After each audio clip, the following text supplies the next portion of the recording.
जय श्री राधे कृष्ण। होली से कई किस्से और कहानियाँ जुड़ी हुई है।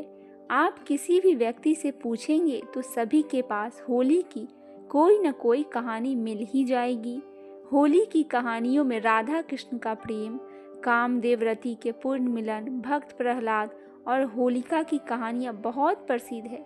इन कहानियों के बारे में ज़्यादातर लोग जानते हैं, लेकिन क्या आप जानते हैं कि होली से जुड़ी एक कहानी श्री कृष्ण ने द्वापर में युधिष्ठिर को भी सुनाई थी। होली की इस कहानी के माध्यम से श्री कृष्ण ने युधिष्ठिर को संसार का सार भी बताया था। आइए जानते हैं श्री कृष्ण ने कौन सी अनूठी कहानी युधिष्ठिर को बताई थी।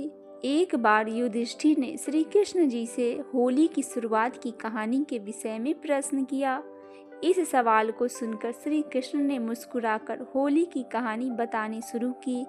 श्री कृष्ण ने बताया कि एक बार श्री राम ने पूर्वज रघु शासन में एक असुर महिला हुआ करती थी। वह असुर महिला गांव के लोगों को मारकर उन्हें खा जाया करती थी। धीरे धीरे बच्चे भी उसके शिकार बनने लगे। यह देखकर गांव वाले बहुत परेशान हो गए। उनकी इस परेशानी को दूर करने के लिए एक दिन गुरु वशिष्ठ उन्हें बताया कि उस असुर महिला को मारा जा सकता है। उन्होंने इसका मार्ग बताते हुए कहा कि गांव के सभी बच्चों को मिट्टी से उसकी मूर्ति बनाकर एक चौराहे पर रखनी होगी। इससे चारों तरफ उपले, लकड़ियां और घास फूस जमा करके इस तरह रख दे जिससे कि वे असुर महिला अपनी मूर्ति ना देख पाए। इसके बाद उस जगह की पूजा करके घास फूस सहित उसकी मूर्ति जला दे तो वो असुर महिला मर जाएगी और गांव वालों को उससे मुक्ति मिल जाएगी। गुरु वशिष्ठ की बात मानकर बच्चों और गांव वाले ने ऐसा ही किया। इसके बाद असुर महिला के मरने पर सभी गांव वालों ने नृत्य किया और खुशी खुशी सभी ने मिठाइयाँ बांटकर बुराई पर अच्छाई की जीत मनाई। इस कहानी को सुनकर युधिष्ठिर ने फिर से प्रश्न किया कि क्या होलिका दहन भक्त प्रहलाद से नहीं जुड़ा है? यह तो बिल्कुल ही अलग कहानी है। युधिष्ठिर का सवाल सुनकर श्री कृष्ण ने मुस्कुराकर कहा, हे युधिष्ठिर, इस संसार में हर युग में वही घटनाएं बार बार घटती है। जो हो रहा है वो पहले भी हो चुका है और जो आज हो रहा है वह कल भी होगा।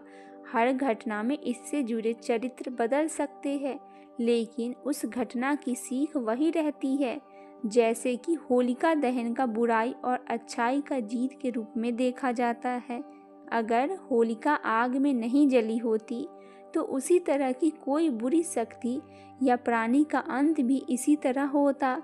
जैसे जिस तरह श्री राम ने रावण को मारने के बाद अयोध्या में वापसी करके राम राज्य स्थापित किया था, उसी तरह हर युग में बुराई का अंत होकर फिर से राम राज्य स्थापित होना ही है। यह घटना बार बार हर युग में घटती रहेगी। इस घटना के जुड़े पात्र बदल सकते हैं, लेकिन घटनाएं संसार का अर्थ और नियम समझाने के लिए निरंतर हर युग में घटती रहेगी। यह संसार का नियम है। हर एक युग इसी तरह से चलता है। इस कारण से मनुष्य को अपने कर्म का प्रधानता को समझकर अपने कर्म पर ध्यान देना चाहिए। कर्म सबसे सर्वोपरि है। आइए अब सुनते हैं लठमार होली की महत्व और उसकी पौराणिक कथा क्या है। भगवान कृष्ण की नगरी मथुरा में होली का उत्सव किसी चमत्कारी लोक कथा से कम नहीं है। रंगों की यह पावन भूमि जब होली के रंग में सराबोर होती है तो मानो पूरी दुनिया कृष्णमय हो जाती है।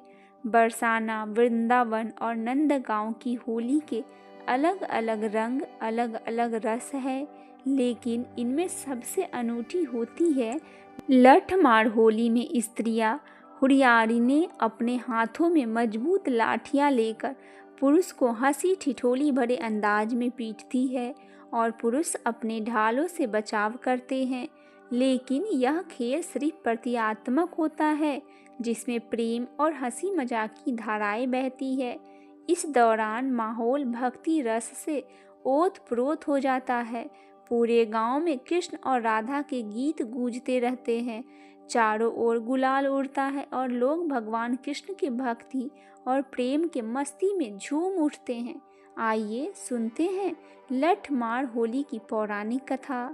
होली वाले दिन भगवान श्री कृष्ण अपने शाखाओं के साथ बरसाना गए थे, जहां उन्होंने राधा जी और उनकी सखिया को छेड़ा। इस पर राधा जी और गोपियों ने लाठियों उठाकर कृष्ण और ग्वालों को पीटना शुरू कर दिया। कृष्ण और उनके साथी अपने ढालों से खुद को बचाने लगे और यह नटखट खेल होली का अभिन्न हिस्सा बन गया। कहा जाता है कि 5000 साल पहले हुई इस घटना की स्मृति में ही बरसाना और नंदगांव में हर साल लठमार होली खेली जाती है। आइए अब सुनते हैं इसका आध्यात्मिक और सांस्कृतिक महत्व क्या है। लठमार होली भक्ति रस और प्रेम का प्रतीक है, जहाँ प्रेम के इशारे में ठिठोली और हास्य की समाहित होता है।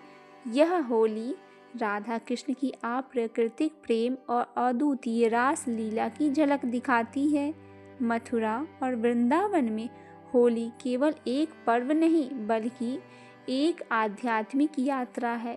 यहाँ लोग श्री कृष्ण के युग को फिर से जीने की कोशिश करते हैं।